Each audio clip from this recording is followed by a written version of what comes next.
مشکوٰۃ شریف میں نبی پاک صلی اللہ علیہ وسلم نے فرمایا، اللہ تعالیٰ نے نا حضرت سیدنا آدم علیہ السلام کو نا ان کی تمام اولاد کی صورتیں دکھائیں، گویا روحیں دکھائیں، نور دکھایا، چمک رہا تھا۔ تو حضرت آدم کی نظر پڑی حضرت داؤد علیہ السلام، یہ مشکوٰۃ میں موجود ہے۔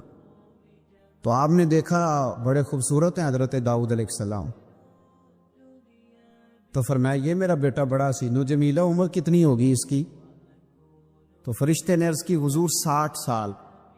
یہ عالم ارواح میں بات ہو رہی ہے۔ حضرت آدم علیہ السلام فرمانے لگے اس طرح کرو، میرے 40 سال کاٹ کے اس کو دے دو۔ حکم ہوا، حضرت آدم کی بات مان لو، وہ کاٹ کے 40 سال ان کی عمر مبارک کے حضرت داؤد کی عمر میں شامل کر کے لکھ کے مور لگا دی گئی۔ حدیث میں لفظ ہے، نبی پاک صلی اللہ علیہ وسلم فرمانے لگے حضرت آدم کے وصال کا وقت آیا تو فرشتے نے آ کے کہا بابا جی چلیں۔ فرمانے لگے میرے تو 40 سال باقی ہیں۔ کہا حضور وہ تو آپ نے اپنے بیٹے کو دے دیے تھے۔ ایک بزرگ مجھ سے کہنے لگے کہ آپ دعا کرے میرے بیٹوں کو اللہ نرمی عطا کر دے، وہ بولتے نہیں ٹھیک، ان کا لب و لہجہ صحیح نہیں ہے۔ تو میں نے ان سے کہا کہ بزرگوں جہاں تک میں جانتا ہوں کوئی ایسی بات ہے تو نہیں۔ تو وہ کہنے لگے کہ جس طرح آپ سمجھتے ہیں نا، ہمارے رشتہ دار بھی اور اہل علاقہ سارے یہی سمجھتے ہیں، پر میں تکلیف میں ہوں، میری بیوی تکلیف میں۔ میں نے کہا کہ پھر آپ یہ اتنی زیادہ پردہ پوشی کس بات کی؟ تو وہ کہنے لگے کہ ڈرتا ہوں، اگر لوگوں کے سامنے ہم بات کرتے ہیں تو لوگ کہتے ہیں کہ تم نے تربیت نہیں صحیح کی، اگر میں بات کرتا ہوں تو لوگ مجھ پہ شک کرتے ہیں، کہتے ہیں تو نے رزق نہیں صحیح کھلایا۔ تو میں درد میں رہتا ہوں، کپڑا اٹھاؤں گا تو میرا اپنا بدن برہنہ ہو جائے گا۔ یار وہ کتنی تکلیف میں ہے باپ جو اپنے سگے بیٹے سے بات نہیں کرتا کہ پتہ نہیں کہاں سے بولے گا، کیا جواب دے گا میری بات کا، یعنی ڈرتا ہے، سہما ہوا رہتا ہے۔ یہ نوجوان ذرا غور کریں، ان لفظوں کی تکلیف محسوس کریں کہ اماں کہتی ہے کہ بھائی میں نہیں اس سے بات کرتی، اس لیے کہ وہ بڑے سخت جملے کہتا ہے، مجھ سے نہیں سہے جاتے، کوئی اور بات کرے۔ یعنی جس کی ماں بھی اس سے بات کرتے ہوئے ڈرے، جس کا والد بھی اس سے بات کرتے ہوئے سہم جائے، اور وہ بندہ کہے کہ میں نے تو MBA کیا ہوا ہے، میں تو معاشرے میں جانا پہچانا جاتا ہوں، اللہ کا شکر ہے جی اللہ نے بڑی عزت دی ہوئی ہے، وہ یہ لفظ کہے تو اسے شرم آنی چاہیے۔ جس کے استاد بھی اسے کام بتاتے ہوئے ڈرے کہ بدتمیز ہے، نہیں کرے گا کہ نہیں۔ اگلے لفظ اس سے بھی خطرناک ہیں، جس کا مرشد بے جھجک جسے کام ہی نہ بتا سکے اور جس کو کام کہنا ہی چھوڑ دے، جس کے حوالے سے لوگ خاموش ہو جائیں کہ بس مطلب کیا ضرورت ہے، جب اس پہ بات بوجھ بنے گی تو اس شخص کو پھر سوچنا چاہیے نا کہ وہ زندگی کس لیے گزار رہا، اس کا پھر انداز کیا ہے۔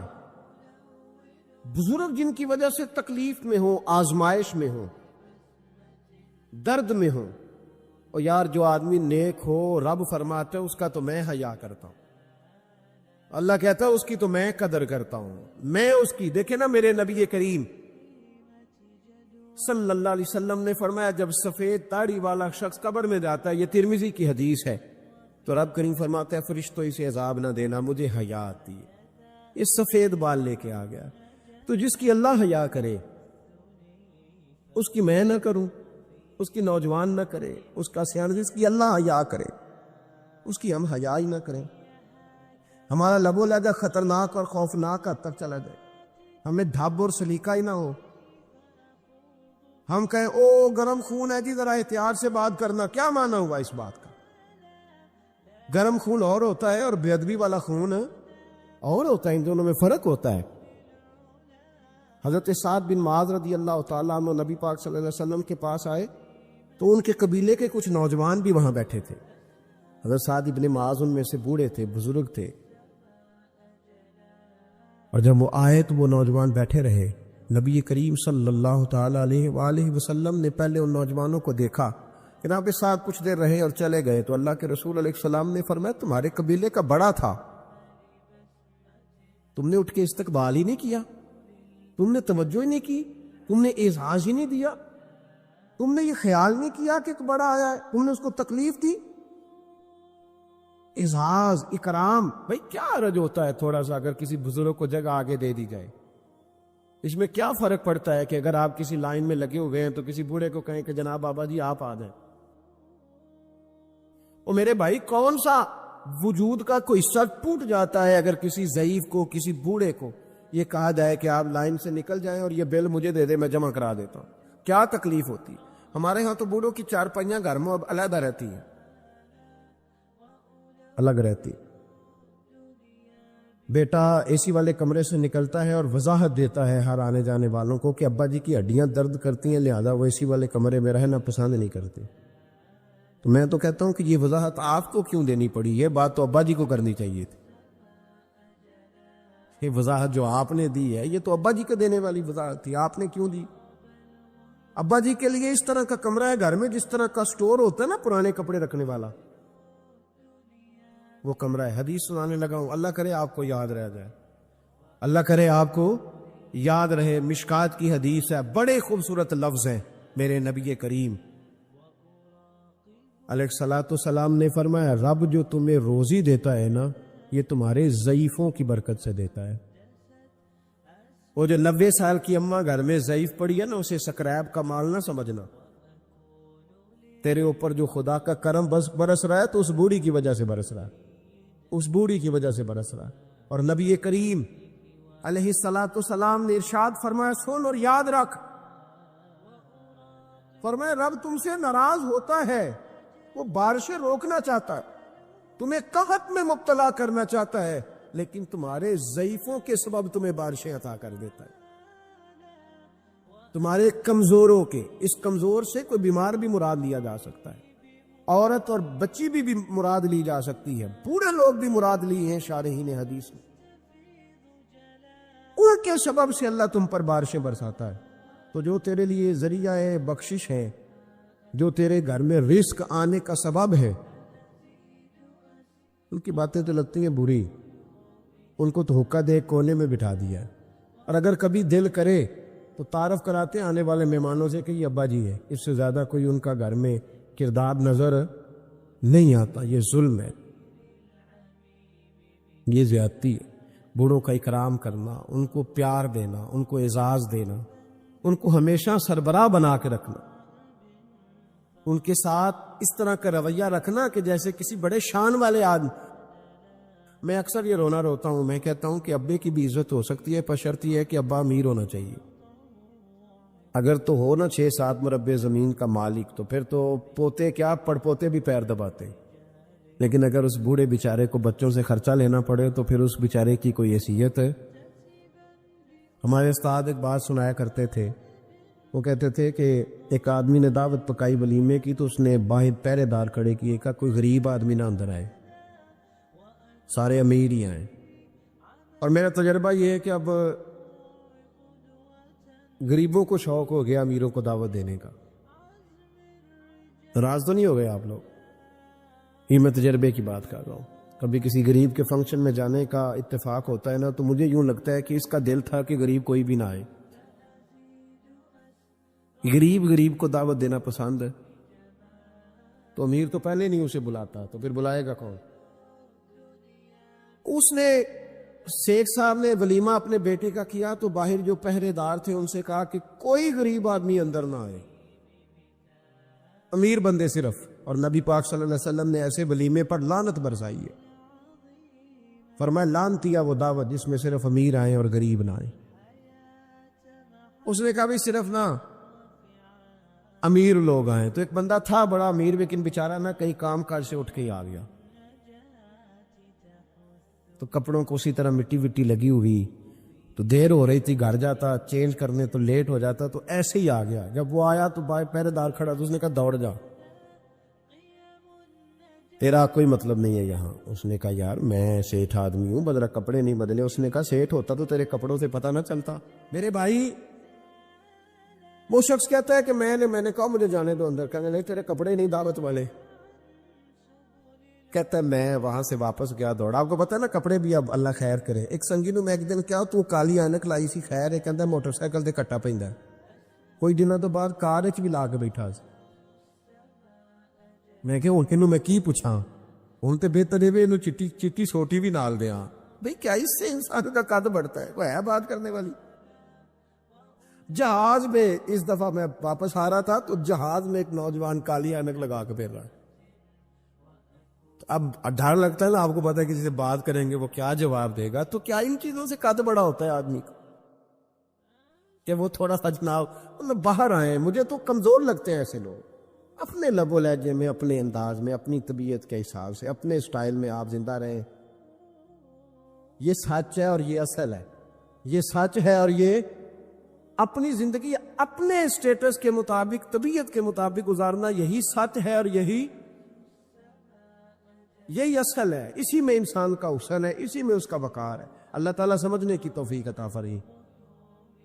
تو وہ بندہ واپس گیا بیچارہ, کپڑے بدل کے آیا. اس نے بھی کہا کہ جانا میں نے بھی ضرور ہے, پر تنگ بڑا آیا. گھر گیا, مایا شایا والے کپڑے پہنے, سمجھ لے کالی اینک بھی لگائی نہیں. آیا تیار شیار ہو کے, کوٹ شوٹ پہن کے, ٹائی شائی کے ساتھ. جب واپس آیا تو وہ جو جس نے کہا تھا نا داخل نہیں ہونے دینا, اس نے خود دروازہ کھولا. وہ بندہ سیدھا اسٹیج پہ چلا گیا اور لوگ کھا رہے تھے پلیٹوں میں سالن. اس نے پورا ڈونگا ہی لے لیا اور وہ لے کے نا سامنے رکھا اور ایک کونے سے اپنا کرتا پکڑ کے اس میں ڈبویا, پھر دوسرے سے پکڑ کے اس میں ڈبویا, پھر پیچھے سے پکڑ کے. لوگ کہنے لگے پاگل ہو گیا. کہنے لگا نہیں, میری تو دعوت نہیں, دعوت تو کپڑوں کی ہے, میری کہاں دعوت ہے. اس لیے کہ میں تو آیا تھا, مجھے تو داخل ہی نہیں ہونے دیا. یہ تو دعوت ہے میرے. کوئی نہیں سمجھ آئی آپ کو میری بات. بھئی وہ بھی کوئی انسان ہے جو کسی کو صرف کپڑوں کا حیا کرے. ٹھیک ہے, انسان کا لباس اس کی شخصیت کا آئینہ دار ہوتا ہے, کپڑے اچھے پہننے چاہیے. نبی پاک صلی اللہ علیہ وسلم نے فرمایا تیرے پاس اگر نعمت ہے تو چھپا نہ, اس کا اثر تیرے اوپر نظر ہے. لیکن آپ کسی کو کپڑوں سے جج کریں گے, گاڑی سے جج کریں گے, یہ معیار نہیں ہے. والد کو, استاد کو, مرشد کو کیا اس لیے جج کیا جائے گا کہ اب وہ مالدار ہوگا تو حیا کریں گے. اور بھائی ماں اگر کسی کھیت میں بیٹھ کے اپلے بھی تھاپ رہی ہو نا, اور وقت کا شیخ الحدیث کسی بہت بڑی مسجد میں بیٹھ کے حدیث بھی پڑھا رہا ہو, اماں وہاں اپلے تھاپ رہی ہے, تو اس محدث وقت کی بھی جنت اسی ماں کے قدموں کے نیچے, وہیں سے اسے جنت ملے گی. یہ نہیں ہو سکتا کہ وہ کہے جنت کہیں اور سے مل جائے گی. بے شک وہ بیچاری اپلے تھاپ رہی ہے, گوبر کے ساتھ کام کر رہی ہے. میری بات کی سمجھ آ رہی ہے؟ بزرگوں کا اکرام کریں, احترام کریں, ان کو ادب دینا سیکھیں, ان کے ساتھ لحاظ والا رویہ اختیار کریں. نبی کریم علیہ السلام کے صحابی حضرت ابو ہریرہ رضی اللہ تعالیٰ عنہ فرماتے ہیں کہ حضور سید عالم علیہ الصلوۃ والسلام کے پاس میں بیٹھا تھا تو چند نوجوان حضور کے پاس بیٹھے تھے. جہاں ہم بیٹھے تھے وہاں جگہ کچھ تنگ تھی. ایک بزرگ آ گئے سفید داڑھی والے, انہوں نے سلام لی. نبی پاک نے ایک سلام کا جواب دیا تو حضور نے نوجوانوں پہ 2-3 دفعہ نظر ڈالی. وہ بیٹھے رہے, ان کو جگہ نہیں دی, تھوڑے سمٹے نہیں. تو کہتے ہیں رسول پاک علیہ الصلوۃ والسلام نے بات کی تو میں کانپنے لگا. اللہ کے حبیب نے فرمایا من لم یرحم صغیرنا ولم یؤکر کبیرنا فلیس منا. فرمایا جس کو چھوٹے پہ شفقت نہیں کرنی آتی اور جس کو بڑے کی عزت نہیں کرنی آتی, اس کا تو ہم سے تعلق ہی کوئی نہیں. فلیس منا, وہ ہم میں سے. فرمایا وہ آئے, تم نے جگہ ہی نہیں دی. یہ سفید داڑھی والے شخص کا اکرام نہیں کیا, اس کو تم نے جگہ ہی نہیں دی. اور ہم لوگ یہ سمجھتے ہیں, یہ نوجوان یہ سمجھتے ہیں کہ ہم نے کون سا بوڑھے ہونا ہے, ہم نے کون سا بوڑھے ہونا, ہم نے تو سدا جوان ہی رہنا. ایک کلرک نے نا ایک دفعہ کسی بہت بڑے رائٹر کو کہہ کہ اپنے نام سمیت, اس نے کہا تھا میرا نام, ایڈریس, فون نمبر سمیت یہ بات اپنے کالم میں درج کر دو. اس نے کہا کہ میں کلرک تھا, تنخواہیں وغیرہ دیتا تھا, کسی بینک میں یا کسی ایسے ادارے میں ملازم تھا جہاں میں وہ چیزیں دیا کر. تو کہتے ہیں کہ میں وہاں یہ کام کرتا تھا تو بوڑھے لوگ، آپ کو پتہ ہے ضعیف لوگ آتے ہیں بیچارے پینشن لینے، کسی بچے کی منت کرتے ہیں، وہ لے کے جاتا ہے، بابا جی کو یہ بھی نہیں پتا انگوٹھا کہاں لگانا ہے، فارم کیسے فل کرنا ہے۔ تو یہ سرکاری عہدوں پہ بیٹھے لوگ معاذ اللہ تنگ ہوتے ہیں اور کئی دفعہ غلط جملے استعمال کرتے ہیں۔ تو کہا کرتا تھا کہ میں بڑا سخت رویہ رکھتا تھا، اب میری بھی پینشن ہو گئی ہے، اور اب جب میں خود لینے جاتا ہوں نا، کہتے جتنے دھکے میں یہ تھے اس سے 11 گنا کھا چکا ہوں، پر معافی کوئی نہیں مل رہی۔ تو لوگوں کو یہ میرا نام لے کے ایڈریس سمیت بتا دے کہ اگر اپنا بڑھاپا سیو کرنا چاہتے ہیں تو اپنی جوانی محتاط کریں، اگر اپنا بڑھاپا سیو کرنا چاہتے ہیں تو اپنی جوانی، اور بڑھاپے میں باتیں برداشت جوانی میں برداشت ہوتی ہیں، بڑھاپے میں تو لفظ صحیح بھی نہیں جاتے، آنسو خود بخود نکل جاتے ہیں جب بچہ بات کرتا ہے۔ سنو یہ نوجوان یہ حدیث یاد کر لیں، یہ طبرانی میں موجود ہے، میرے نبی کریم علیہ الصلوۃ والسلام نے فرمایا، یہ حدیث یاد کر لینی ہے، پڑھیے درود صلی اللہ ہو، پھر کہیے صلی اللہ ہو، چلے تیسری دفعہ بھی پڑھ لے صلی اللہ ہو۔ رسول پاک علیہ الصلوۃ والسلام نے فرمایا، جو شخص اپنی جوانی میں کسی بوڑھے کی عزت کرے گا، جب وہ بوڑھا ہوگا تو اللہ اسے کئی گنا بڑھ کے اس کی عزت کرائے گا، اس کی کی گئی عزت سے کئی گنا بڑھ کے رب پھر اس کی عزت کرائے گا۔ نوجوان اکرام کرنا سیکھیں، بزرگوں کا احترام کریں، اپنے بڑوں کے ساتھ، اور بڑوں میں جتنے بھی صاحب فضیلت بڑے ہیں، آپ کا جو استاد ہے وہ آپ کے لیے بڑا قابل احترام ہے، بڑا قابل احترام ہے۔ میں ماسٹر کی ڈگری لینے کے بعد اب بھی کبھی گاؤں میں اپنی پرائمری کے ٹیچروں کو دیکھتا ہوں، اب بھی تو احساس پیدا ہوتا ہے کہ یہ اگر ہمیں وہ الف با تا سا نہ پڑھاتے، شروع کی کتابیں یہ المدہ عام نہ پڑھاتے، تو پھر اس سے آگے بھی ہمیں پڑھنا نہ آتا۔ اور اگر آپ کو اللہ تعالیٰ سمجھ دے نا، توفیق دے، تو یہ سمجھیں کہ جو چھوٹا استاد ہوتا ہے اس کی محنت زیادہ ہوتی ہے۔ ہاں یونیورسٹی والے جو ٹیچر ہیں تو لیکچر لے کے چلے جاتے ہیں، تو وہ جس نے رٹا لگایا نا پہاڑے یاد کرانے کا، وہ جس نے آپ کو املا لکھنی سکھائی ہے نا، اس کی محنت، اگرچہ اس کی تعلیم میٹرک PTC ہے، اگرچہ اب آپ اس سے کئی گنا زیادہ تعلیم حاصل کر گئے، لیکن اصل مشقت اس قاری صاحب کی ہے جس قاری نے آپ کو قاعدہ پڑھایا ہے، جس نے تلفظ ٹھیک کرایا ہے۔ ابتدائی کتابوں کے اساتذہ کی مشقت زیادہ ہوتی ہے، بڑے لوگ کو لیکچر دے کے چلے جاتے ہیں۔ تو بھائی ادب کرنا سیکھیں۔ میرے رسول پاک صلی اللہ علیہ وسلم نے ارشاد فرمایا، حضور فرمانے لگے، ایک تیرا باپ وہ ہے جس کی صلب سے تو پیدا ہوا، اور ایک تیرا باپ وہ ہے جس نے اپنی بیٹی دے کے تجھے بیٹا بنایا، اور فرمایا ایک تیرا باپ وہ ہے جس نے تجھے تعلیم دی۔ وہ تیرا باپ ہے، اس کا اکرام کر، اس کا ادب۔ اور حضرت مولا علی شیر خدا نے تو شیروں جیسی بات ہی کر رہی، بڑے لوگ بڑی بڑی باتیں، اتنی بڑی بات اس موضوع پر میں نے تلاش کیا ہے، میں نے بڑے لوگوں کو پڑھا ہے اس عنوان پر، لیکن اتنی بڑی بات کہیں نہیں ملی۔ حضرت علی المرتضیٰ رضی اللہ تعالیٰ عنہ فرمانے لگے، جس نے مجھے ایک حرف سکھایا ہے وہ میرا استاد ہے، اگر وہ چاہے تو مدینے کے چوک میں کھڑا کر کے مجھے بیچ دے، میں اس کے ہاتھوں بکنے کو بھی تیار ہوں۔ وہ جس نے مجھے ایک حرف، اساتذہ کا احترام نہیں، اساتذہ پریشان، استاد تو بیچارہ روز کٹہرے میں کھڑا ہے، روز کٹہرے، روز لوگ اس کو کہتے ہیں کہ جناب آپ نے یہ بات کیسے کر دی، آپ کی جرت کیسے ہوئی۔ اور جو لوگ، جن لوگوں کا یہ تصور بن گیا تھا نا کہ رب کے سامنے کھڑے ہونا ہے، منہ دکھانا ہے مالک کو، جن کا یہ تصور بن گیا تھا، بچ گئے تھے۔ ہم دنیا میں جینے کے لیے سارا کچھ کرتے ہیں، رب رسول کو منہ دکھانے کے لیے نہیں کرتے۔ جن کا یہ تصور بن جاتا ہے نا، تو رب کہتا ہے وَلِمَنْ خَافَ مَقَامَ رَبِّهِ جَنَّتَانِ، فرمایا جو میرے سامنے کھڑے ہونے سے ڈرے گا میں اسے 2 جنتیں عطا کروں گا۔ وہ سمجھ جائے، اس کے لیے 2 جنتیں ہو جائیں گی۔ بڑا روتے ہیں لوگ، میں نے روتے دیکھے ہیں، دولت کے لیے، دنیا کے لیے، دوستوں کی بے وفائی پر، اپنے بچوں کی نافرمانی پر، پیسے نہیں ہیں تو رو پڑے، فلانے نے مجھے تنگ کیا تو رو پڑے۔ لوگوں کے لیے روتے ہیں، انسانوں کے لیے روتے ہیں، رب کے لیے رو کے دیکھ۔ اور نبی اکرم صلی اللہ تعالی علیہ وسلم نے فرمایا اگر تم اپنے رب کو کما حقہ پہچان کر دعا مانگو گے نا تو تمہاری دعاؤں سے پہاڑ بھی ہل جایا کریں گے۔ لیکن یہ دو چیزیں پیدا کرو، ایک تو اللہ کا خوف تمہارے دل میں آئے اور دوسرا معرفت الہی کا شوق پیدا۔ اگر طبیعت کے اندر یہ چیزیں پیدا ہو جائیں، خوف خدا نصیب ہو جائے اور صحیح معنوں میں نصیب ہو۔ آج کل بڑا لوگ کہتے ہیں اللہ سے ڈر، پر دوسروں کو جب مال خرید رہے ہوتے ہیں پھر کہتے ہیں اللہ کا خوف کر، اور جب بیچ رہے ہوتے ہیں تو،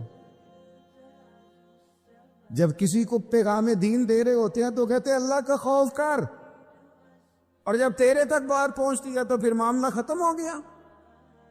میں ذمہ داری سے کہتا ہوں یہ جو کچھ ہمارے ہاں ہوتا ہے نا، عوام سے ڈر کے، عالمی میڈیا سے ڈر کے، قوم سے ڈر کے، اس سے آدھے کام بھی اگر رب سے ڈر کے کریں تو قوم کا بھی بھلا ہو جائے گا، لوگوں کا بھی نفع ہو جائے گا۔ اگر آدھا کام بھی ڈر کے کیا جائے، کچھ تھوڑا سا اپنے دل میں خشیت، اللہ کا خوف۔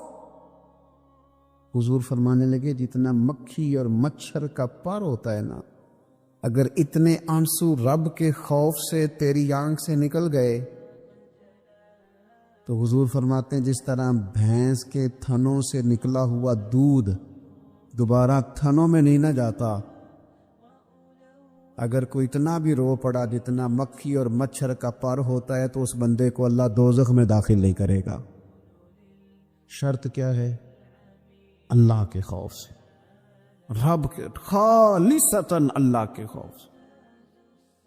اور تھا لوگوں کو اللہ کا خوف، رب کے سامنے کھڑا ہونا تو ڈرتے تھے۔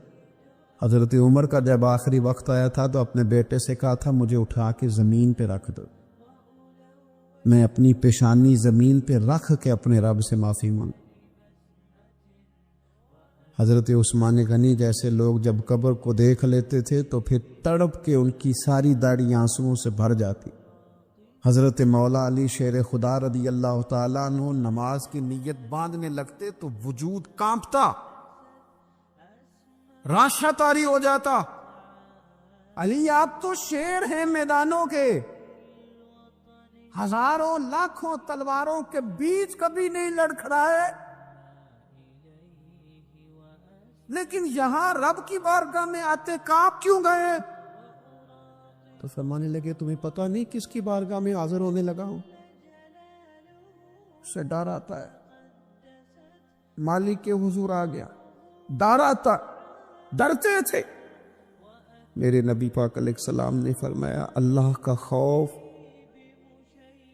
یہ دانائی ہے، یہ حکمت ہے۔ اور صحیح بخاری میں لفظ ہیں، نبی پاک صلی اللہ تعالی علیہ وسلم نے فرمایا ایک شخص تھا، بخاری مسلم میں موجود ہے، ایک بندہ تھا، اسے نہ بڑا ڈر آتا تھا کہ رب جب سوال پوچھے گا تو میں نے کیا جواب دینے ہیں۔ اور ہمیں ہمارے نبی پاک علیہ السلام نے فرمایا بھی ہے، حضور نے فرمایا رب تم سے نہ 5 سوال پوچھے گا قیامت کے دن اپنے سامنے کھڑا کر کے۔ ساری تیاری لائق بچے بھی جب کر لیتے ہیں نا پیپر دینے کی، ذہین بچے ساری تیاری کر کے نا تو کمرہ امتحان میں جاتے ہوئے پھر بھی ڈرتے ہیں اور کہتے ہیں حضرت صاحب دعا کرنا میرا پیپر ہے۔ بچہ لائق بھی ہے، محنتی بھی ہے، تیاری بھی، لیکن ڈر آتا ہے۔ ڈر آتا تھا جب پیپر سٹارٹ ہوتے تھے نا تو کئی قسم کی ایکٹیویٹیز چھوڑ دی جاتی تھی، کھیل چھوڑ دیے جاتے تھے۔ میں نے دیکھا ہے بچے نمازیں شروع کر دیتے تھے،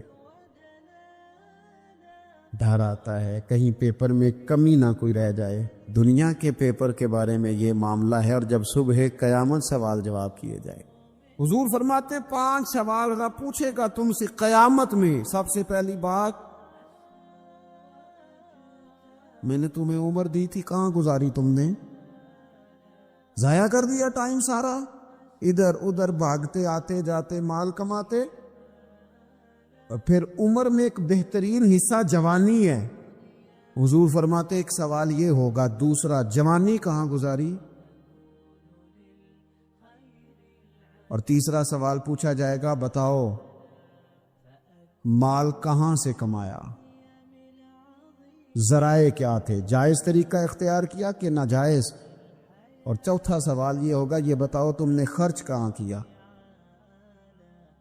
اللہ نے اپنے فضل سے دیے تھے پیسے، تم نے ناجائز جگہ پہ تو نہیں لگا دیے؟ اور پانچواں سوال یہ ہوگا کہ جو تمہیں پتہ تھا، جو تم جانتے تھے، جس کا تمہیں علم تھا، جس کا تمہیں شعور تھا، بتاؤ تم نے اپنے علم پر عمل کتنا کیا؟ میرے عزیز، یہ 5 سوال نبی پاک علیہ السلام فرماتے ہیں۔ ایک بندہ تھا جو بڑا ڈرتا تھا رب کی بارگاہ میں کھڑا ہونے سے، اتنا ڈرتا تھا کہ خوف طاری ہو گیا، اس پر خشیت پیدا ہو گئی۔ اس نے اپنے بچوں سے کہا جب میں مر جاؤں نا، یہ صحیح حدیث میں موجود ہے، جب میں مر جاؤں نا تو مجھے جلا دینا، اور پھر اگر میرے وجود کا کچھ حصہ بچ جائے تو اسے پیس دینا، پھر اسے ہوا میں اڑا دینا، مجھے ختم کر دینا۔ میں اپنے رب کی بارگاہ میں کھڑا ہو کے سوالوں کا جواب نہیں دے سکتا۔ پتا تے سارا ہے نا سردار نو کیتیاں دا، من دانم کے من دانم، جو اعمال کیے ہیں اس کی خبر تو ہے نا، باقیوں کو شک ہے کہ اس میں گناہ کیا ہوگا، پر ہمیں اپنا تو پاک ہے نا، پتا تو سارا ہے نا۔ کہا میں نہیں کھڑا ہو سکتا اس کے حضور، مجھے جلا دینا، میری راکھ بھی بہا دینا، اڑا دینا ہواؤں میں۔ نبی پاک علیہ الصلوۃ والسلام فرماتے بندہ تھا سچا، یہ کام اس نے کیا اللہ سے ڈر کے۔ کریم محبوب علیہ السلام فرمانے لگے اللہ تعالیٰ نہ قیامت کے دن ذرات کو حکم دے گا کہ اس کے وجود کے ذرے جمع کرو، اس کا وجود جمع کیا جائے گا۔ جس رب نے پہلے بنایا ہے وہ دوبارہ بنانے پر بھی قادر ہے۔ اس کے ذرات کو جمع کر کے گوشت پوشت دے کے وجود دے کے کھڑا کر کے اللہ پوچھے گا بتا یہ کام کرنے کا تجھے کس نے کہا؟ عرض کرے گا مالک میں ڈر گیا تھا نا، تیری بارگاہ میں کھڑا ہوں، سوالوں کے جواب دوں، یہ کام مشکل تھا، میں ڈر گیا۔ تو نبی پاک صلی اللہ تعالی علیہ وسلم فرمانے لگے، رب فرمائے گا فرشتو کہ میرا بندہ نہ سچ کہتا ہے، یہ واقعی مجھ سے ڈر گیا تھا، گواہ ہو جاؤ میں نے اس کے لیے جنت کا فیصلہ کر دیا۔ میرے دوستو، اپنے دل کو خشیت والا کریں۔ دل نہ سخت ہو گئے ہمارے، کیسے نرم ہوں گے؟ قرآن پاک پڑھنے سے۔ دل کیسے نرم ہوں گے؟ اللہ کا ذکر کرنے سے۔ دل کیسے نرم ہوں گے؟ قبرستان جانے سے، اپنوں کی قبریں دیکھنے سے۔ دل کیسے نرم ہوں گے؟ کبھی ہسپتال کا چکر لگا کے آؤ، دیکھو طبیعت کیسے نرم ہوتی۔ دل کیسے نرم ہوگا؟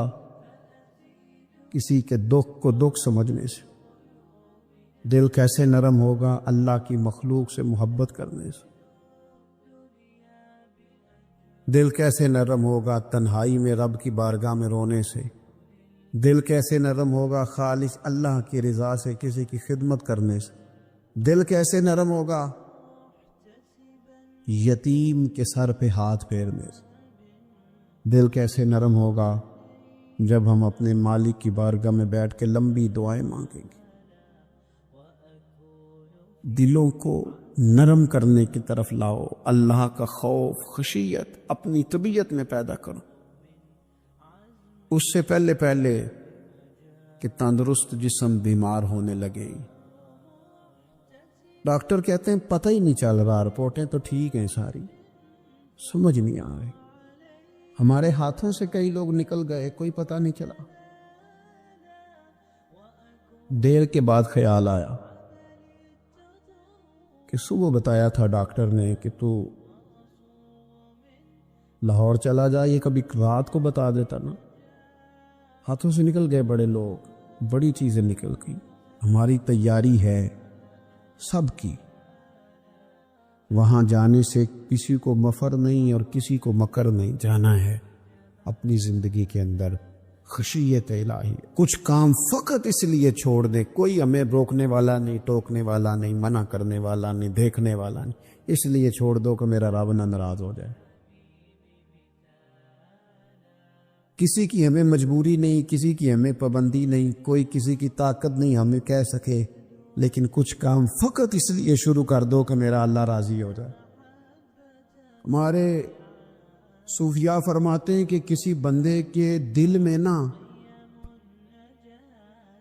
وہ کہتے ہیں نا لوگ کہ بریک ٹھیک کر لو تو پھر گاڑی روڈ پہ چڑھا لو پھر خیر ہے. جہاں بھی موقع آئے گا اس کی بریک لگے گی. پھر لوگوں نے ایک اور آسانی کی ہے، میں نے دیکھا ہے کچھ ایسی گاڑیاں آئی ہیں جن کی بریک نہیں لگانی پڑتی. انہوں نے ایسا اس میں سسٹم فٹ کر دیا ہے کہ گاڑی کے سامنے کوئی چیز آتی ہے تو اس کی بریک خود بخود لگ جاتی ہے. وہ کہتے ہیں بغیر بریک کے گاڑی روڈ پر چڑھانی نہیں، بریکیں ٹھیک کرو پھر چڑھا لو. صوفیاء فرماتے ہیں کہ تم اگر چاہتے ہو نا کہ انسان جرم نہ کرے، خطا نہ کرے، لوگوں کو تنگ نہ کرے، تو اسے سوسائٹی کے اندر بھیجنے سے پہلے اس کے دل میں اللہ کا خوف پیدا کر دو. اگر اس کے دل میں تم خدا کا خوف پیدا کر دو گے، پھر تم اسے جہاں بھی چھوڑ دو گے وہ کوئی نقصان نہیں کرے گا. لیکن اگر خوف خدا نہیں نہ ہوگا، اگر اللہ کا ڈر نہیں ہوگا، پھر وہ لوگ دیکھتے ہیں کہ لوگوں کو کیسے مطمئن کیا جائے، لوگوں کی آنکھوں میں دھول کیسے جھونکی جائے. وقتی طور پر ایسے پروگرام بنا لیے جائیں جن سے لوگ مطمئن ہو جائیں. تھوڑا سا لوگوں کو موٹیویٹ کر دیا،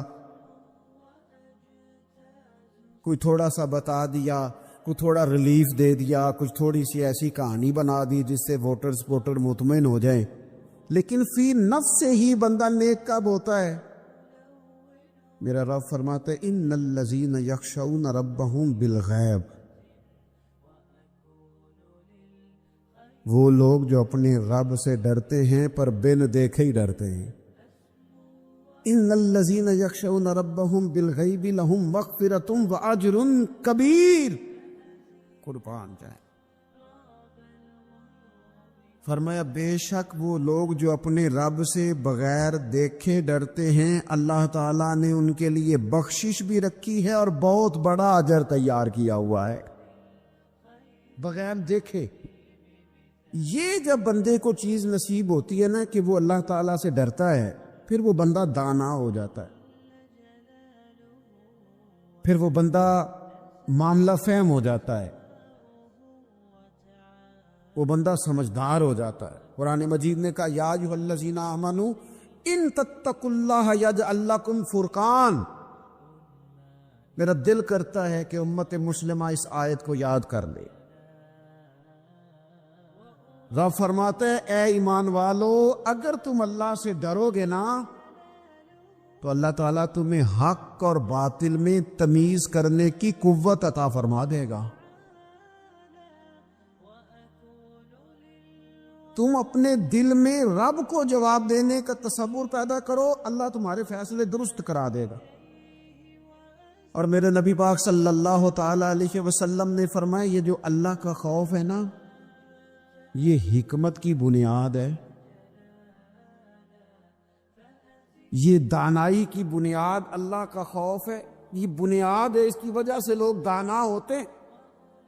اگر وہ رب کریم سے ڈرنے لگے تو اللہ انہیں بصیرت کی روشنی دے گا. کیوں فیصلے درست تھے سارے سیدنا صدیق اکبر کے،